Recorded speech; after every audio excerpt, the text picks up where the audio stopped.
আওয়ামী লীগের হত্যা করা হয়েছে তাদেরকে নিরাপত্তা দিতে পারে না এই সরকার। এই পর্যায়ে আপনাদের সামনে বক্তৃতা দেবেন জুলাই আন্দোলন দেশ সমাজে কৃষক শ্রমিক জনতা সবাই নির্বাচন করবে। এই দেশের এই পিরোজপুরের মানুষ নির্বাচন করতে পারবে না, পরিষ্কার কথা।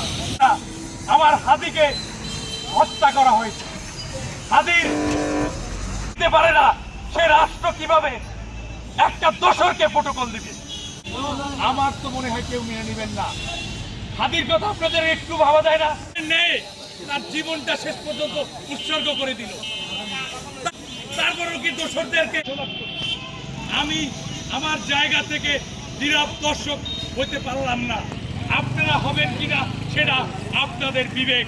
দেশ এবং দেশের মানুষ সকলে ঐক্যবদ্ধ হয়ে একজন কৃষক উচ্চ পর্যায়ের লোক যারা আমলাতন্ত্র, আমরাও সেই মর্যাদা পাবে, এইটাই আমরা আশাবাদ। আমরা স্মারকলিপি দিতে ডিসি অফিসে যাব, আপনারা সবাই আসতে হবে না।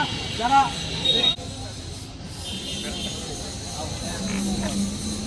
আওয়ামী লীগের দোসরেরা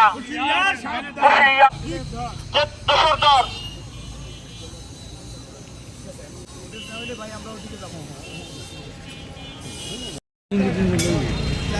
2000 ছাত্র জনতার উপরে যে রক্তের উপরে একটা সরকার বসেছে, সে সরকার জাতির সাথে তামাশা করতে।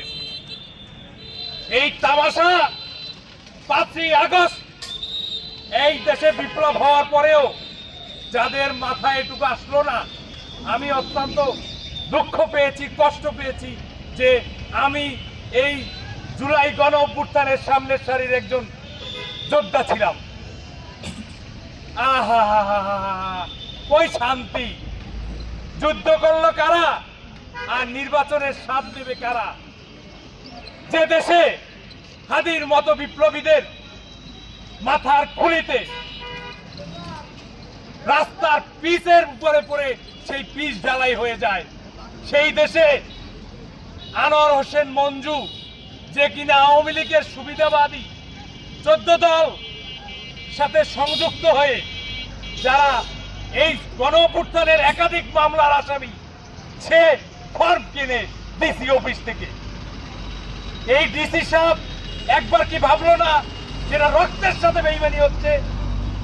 আমরা এখান থেকে পরিষ্কারভাবে জানিয়ে দিতে চাই, কোন ফ্যাসিস্ট এর জায়গা এই বাংলার মাটিতে হবে না ইনশাআল্লাহ।